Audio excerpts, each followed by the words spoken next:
Welcome to the No Bull Critique, and this is Whiskey Whipped. I'm Moose. And I'm Steve, and you did that different as hell, but I'm good with it.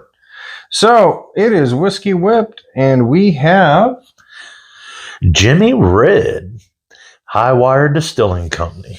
Bottle and Bond. Bottle and Bond, and it's batch number 5, and it's 100 proof. Mm-hmm. I mean, you had to make that extra, didn't you? Just a little bit. Okay. Ooh. Well, since we're letting Moose lead the show tonight, I guess I'm going to be the one in charge of the monster. Take the monster and whoop it up. Well, that Diamis does do a good job at keeping the whiskey mostly in the cup. So, it's frothy. Frothy, but it didn't last long, so that's a good sign. Okay, so that's interesting. We didn't get that on the neat pour. Ooh. You get the sweetness of the corn. Sweetness. But... some vanillas. I'm almost getting a citrus and almost a clove. Really? Well, at least my nose anyway. Okay, actually, the second nose on it was better. So I'm going to be honest with you. The first nose had me a little concerned. Mm-hmm. That alcohol monster. It wasn't the alcohol monster. I got that nice sweet corn. Yes. And you know how we were talking about that Bloody Butcher being musty? Yes. That first sniff was musty. You caught some of that it was musty, and I was like, "Ooh, I don't know how I feel about that." See, I didn't get none of that earthy on the nose. Now that I'm back in it, go ahead and sip it. Now I'm back in it. I can feel you. The baking spices came forward. I'm not catching any vanillas, but that baking spice. Mm-hmm.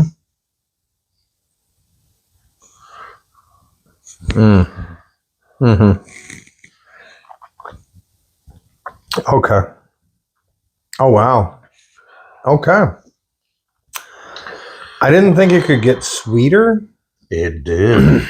And not in a like repugnant or like not in a fructose corn syrup or something weird kind of way. And it lengthened the legs being whipped.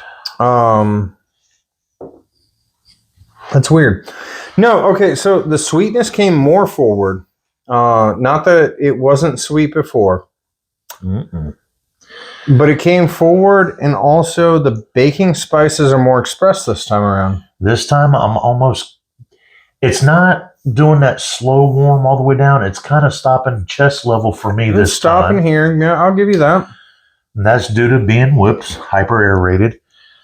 But I'm almost catching a pepper taste. I don't know if it's a white pepper, black pepper taste like on the finish. A cracked pepper on the finish. Which I didn't catch on the neat. Wow. Okay, so flat out, the Jimmy Red Corn whipped the dog crap out of the whipper. Oh yeah, the whiskey one. It just went and it just ka-tonked. Yeah. It beat it. It did Michael Jackson. It sure did. Just beat it. All right, no, that's fine. Wow, that became so much more expressive. And the longer on the finish. That's the other thing. The finish the finish is long. It wasn't as long on the neat, but with it being whipped, it lingers pleasantly. All right, so I know on the neat pour I said 375. Mm-hmm. On the whip pour, even though I don't think I'd go out of my way to whip it again, or I wouldn't go out of my way to whip it often, having tried the experiment of whipping it, the whip version of the pour for me is a solid 4. To me, it elevated it. We're going to be apart on this one. I'm going to give it a 4.5. Wow, okay. I don't know if it's partial or not, but to me, it elevated it, changed up some of the complexities. You're jumping it up. It did feel like it got more complex. Lengthen the legs and let that finish linger a little bit longer. Okay. And it may be partial to the lingering of that finish that I'm tasting that I'm actually enjoying. It's very pleasant. So I got to go 4.5. All right. Well, I mean, Even on the neat pour, we were a little bit apart. Mm-hmm. The fact that we pulled a little bit further apart isn't surprising. I have no complaints with us being on. None.